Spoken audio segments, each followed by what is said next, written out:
నమస్తే, welcome to గాంధీవం.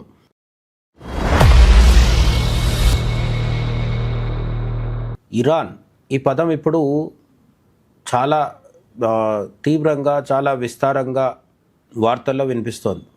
అయితే ప్రతిరోజు మనం న్యూస్లో వింటున్న ఇరాన్ అనే దేశం ప్రస్తుతం మనకి ఒక ఇస్లామిక్ కంట్రీగా మాత్రమే తెలుసు.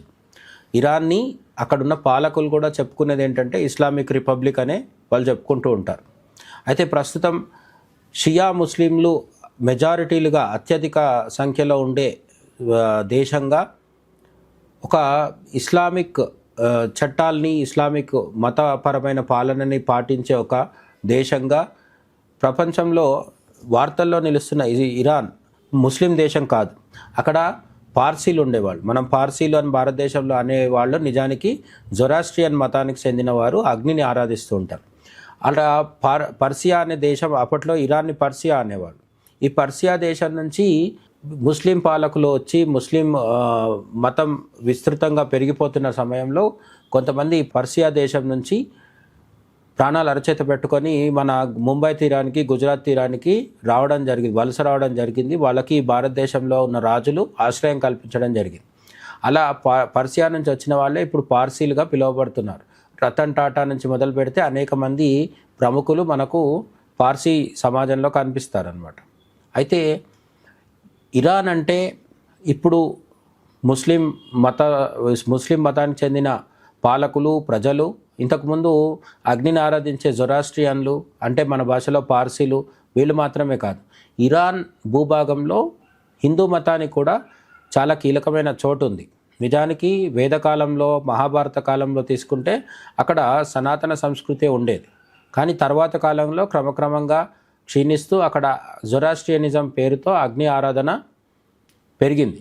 కానీ ఆ తర్వాత ఇస్లాం వచ్చిన తర్వాత జొరాస్ట్రియన్ మతం కూడా దాదాపుగా తుడిచిపెట్టుకుపోయింది.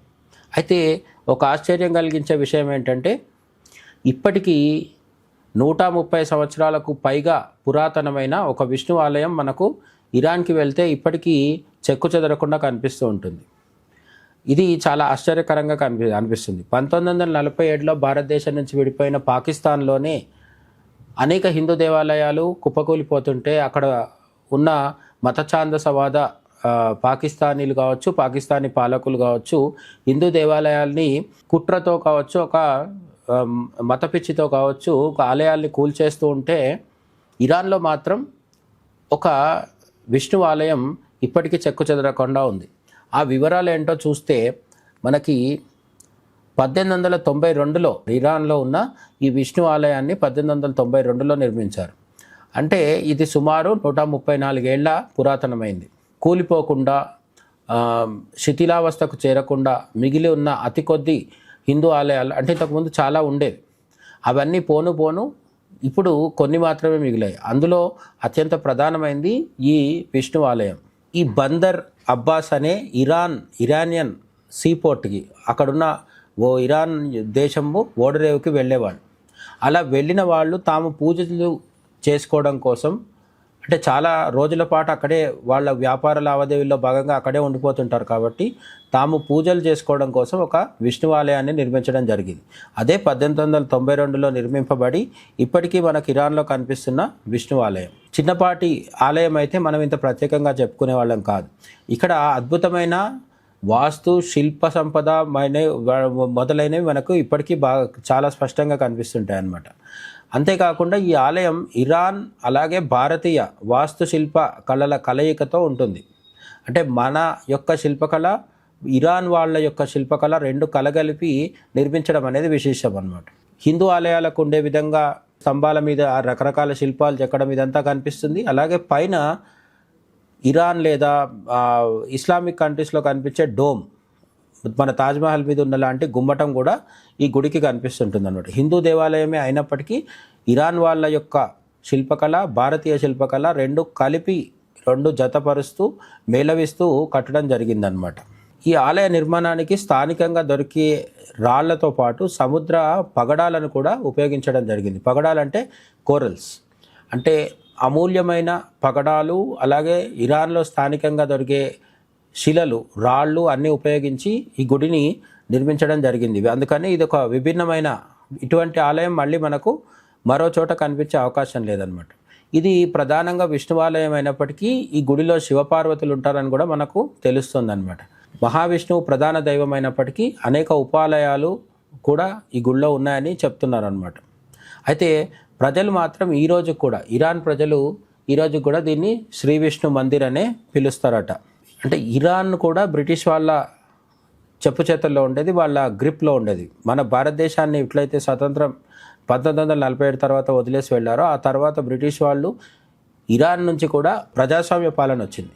ఆ ప్రజాస్వామ్య పాలన అనంతరం విప్లవం వచ్చింది. ఆ తర్వాత రాజు పరిపాలించేవాడు, పహ్లవీలని రాజవంశం ఉండేది, ఆ రాజు పరిపాలించేవాడు. చివరిగా 1970లలో ఇప్పుడు మనం చూస్తున్న మత పెద్దల ప్రభుత్వం ఏదైతే ఉందో ఆ రెజీమ్ పాలన మొదలైంది.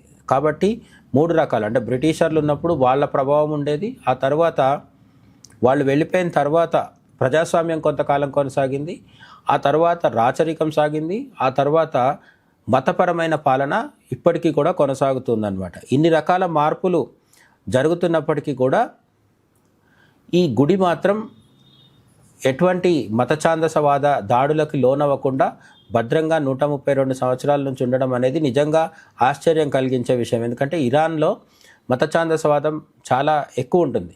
బుర్కాలు ధరించలేదని కూడా అక్కడ ఉరితీస్తుంటారు. అలాగే ప్రపంచంలోనే అత్యధిక మరణశిక్షలు విధించే దేశాల్లో ఇరాన్ కూడా ముందు వరుసలో ఉంటుంది. అటువంటి మానవ హక్కులు అతి తక్కువగా ఉండే దేశంలో కూడా ఈ ఆలయం దాడులకు గురయ్యి కుప్పకూలిపోకుండా ఇప్పటికీ ఉండడం అనేది చాలామందిని ఆశ్చర్యపరిచే విషయం. అయితే ఇరాన్ ప్రభుత్వం ఈ ఆలయాన్ని ఒక జాతీయ వారసత్వ సంపదగా కూడా గుర్తించింది అని మనకు తెలుస్తుందన్నమాట. ప్రస్తుతం ఇది ఇరాన్ సాంస్కృతిక శాఖ ఆధ్వర్యంలో ఒక మ్యూజియం లాగా ఉంటుంది. అయితే దీంట్లో పూజలు జరగడం అనేది లేదు.